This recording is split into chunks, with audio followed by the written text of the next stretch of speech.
Bismillahirrahmanirrahim. Assalamualaikum warahmatullahi wabarakatuh.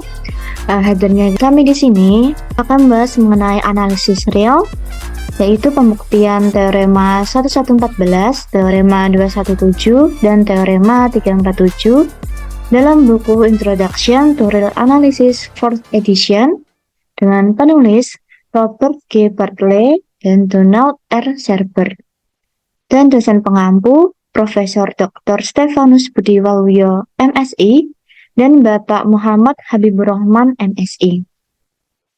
Sebelumnya, perkenalkan anggota kelompok kami, yaitu yang pertama terdapat Kansha Aurel Hani Kaila dengan 3 digit NIM terakhir 066, saya Nila Malika Rizky dengan 3 digit NIM terakhir 078, dan Nisrina Khuridatun Nabila dengan 3 digit NIM terakhir 092. Next.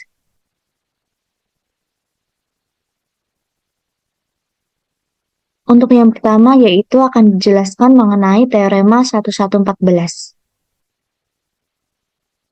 Pada teorema 1114 mengatakan bahwa misalkan f fungsi yang memetakan a ke b dan g fungsi yang memetakan dari b ke c merupakan fungsi, dan misalkan h merupakan subset dari c, sehingga kita punyai g beneran f inverse h sama dengan f inverse dalam kurung g inverse h.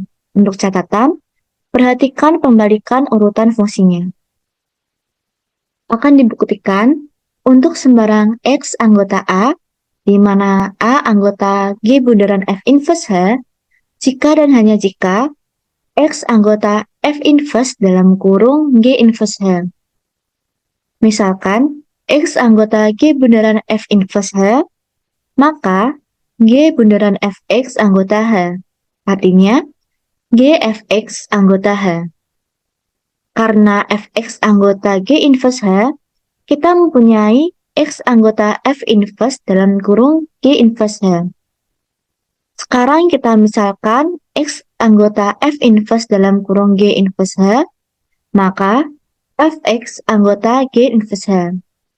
Hal ini berarti g fx anggota h. Karena g bundaran fx anggota h, kita mempunyai x anggota g bundaran f inverse h.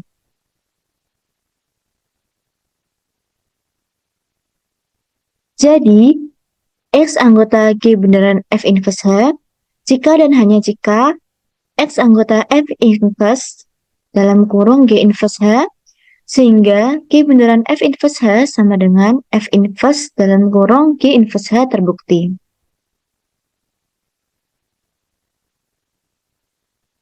Selanjutnya mengenai teorema 217 akan dijelaskan oleh Kansha Aurel Hani Kaila. Kepadanya dipersilahkan.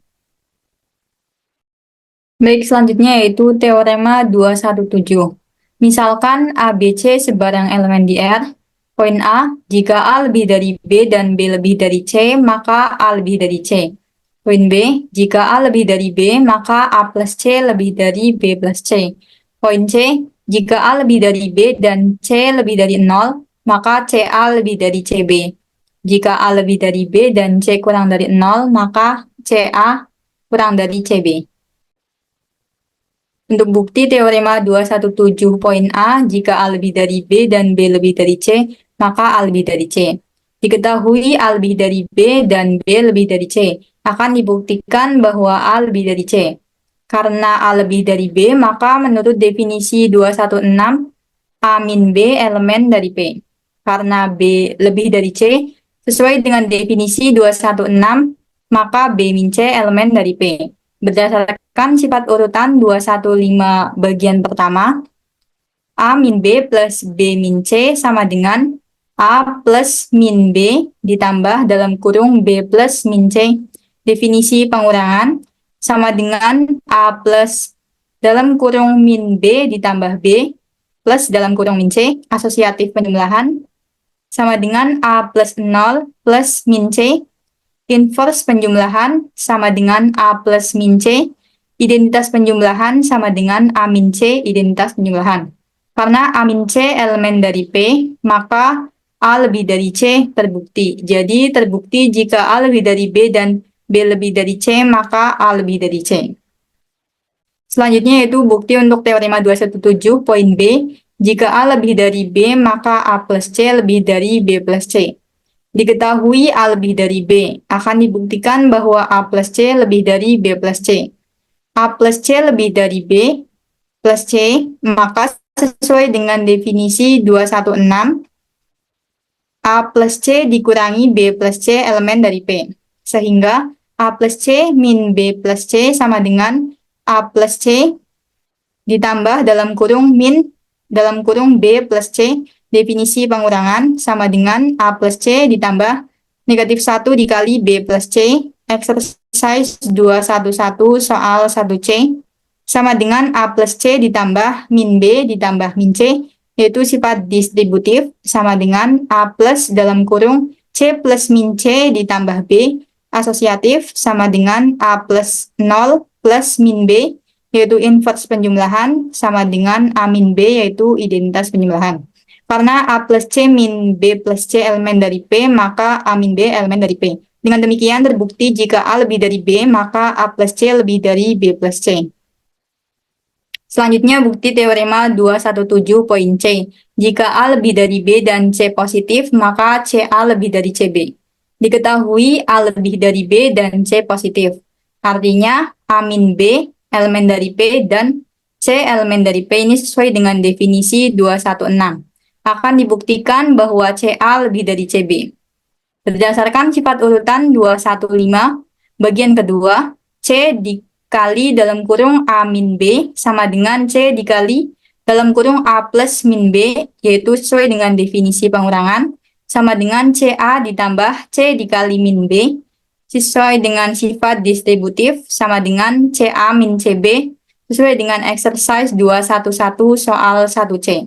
Karena CA min CB elemen dari P, maka CA lebih dari CB untuk C positif. Terbukti jika A lebih dari B dan C positif, maka CA lebih dari CB. Selanjutnya bukti untuk teorema 217 poin C. Jika A lebih dari B dan C kurang dari 0, maka CA kurang dari CB. Diketahui A lebih dari B dan C kurang dari 0. A lebih dari B artinya A dikurangi B elemen dari P. Ini sesuai dengan definisi 216. C kurang dari 0 artinya 0 min C elemen dari P. Atau dapat ditulis min C elemen dari P. Ini sesuai dengan definisi 216. Akan dibuktikan bahwa CA kurang dari CB.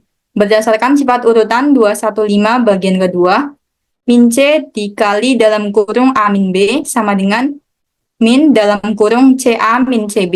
Ini sesuai dengan sifat distributif penjumlahan, sama dengan min CA plus CB, sesuai dengan sifat distributif penjumlahan, sama dengan CB min CA, yaitu sifat komutatif. Karena CB min CA elemen dari P, maka CB lebih dari CA. Hal ini sesuai dengan definisi 216. Atau dapat ditulis CA kurang dari CB untuk C kurang dari 0. Jadi terbukti jika A lebih dari B dan C kurang dari 0, maka CA kurang dari CB.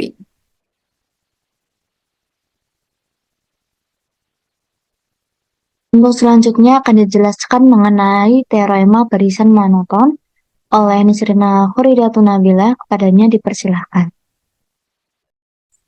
Baik, selanjutnya yaitu teorema 347, teorema barisan monoton. Teorema ini berbunyi, jika X sama dengan Xn, suatu barisan bilangan real, maka terdapat barisan bilangan X yang monoton.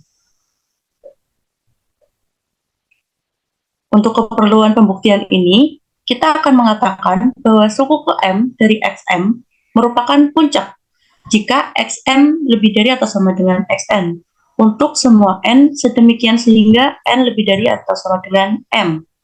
Artinya, Xm tidak pernah dilampaui oleh suku apapun yang mengikutinya dalam barisan tersebut. Perhatikan bahwa dalam barisan menurun, setiap suku merupakan puncak, sedangkan dalam barisan menaik, tidak ada suku yang merupakan puncak. Nah, dalam pembuktian ini, kita akan membagi menjadi dua kasus, yaitu kasus pertama, X mempunyai tak hingga puncak, dan X mempunyai puncak yang berhingga. Untuk kasus yang pertama, X memiliki banyak puncak yang tak terhingga. Pada kasus ini, kita tulis semua puncak yang naik berurutan, yaitu XM1, XM2, dan seterusnya sampai XMK, dan seterusnya sampai tak terhingga. Karena setiap suku adalah puncak, maka kita punya XM1 lebih dari atau sama dengan XM2, lebih dari atau sama dengan, dan seterusnya sampai XMK, lebih dari atau sama dengan, dan seterusnya. Oleh karena itu, barisan dengan puncak XMK merupakan barisan menurun dari X. Untuk kasus yang kedua, X memiliki banyak puncak yang terhingga atau terbatas. Batasnya ini tuh bisa 0. Misalkan kita urutkan puncak-puncak tersebut dengan urutan naik, yaitu XM1, XM2, dan seterusnya sampai XMR. Kemudian pilih S1 sama dengan MR plus 1, di mana S1 ini adalah indeks pertama setelah puncak terakhir. Karena XS1 bukan puncak, maka S2 itu lebih besar dari S1. Sedemikian sehingga XS1 kurang dari XS2. Karena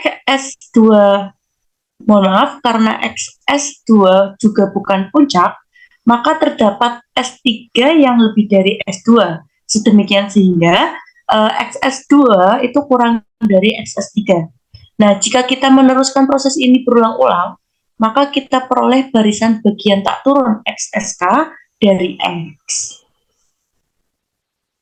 Nah, berdasarkan pembuktian dari kasus 1 dan kasus 2 di atas, maka teorema 347 itu terbukti. Sekian pembahasan mengenai teorema 1114, teorema 217, dan teorema 347 telah terbukti. Semoga bermanfaat bagi kita semua, dan jika terdapat salah kata kami mohon maaf. Wassalamualaikum warahmatullahi wabarakatuh.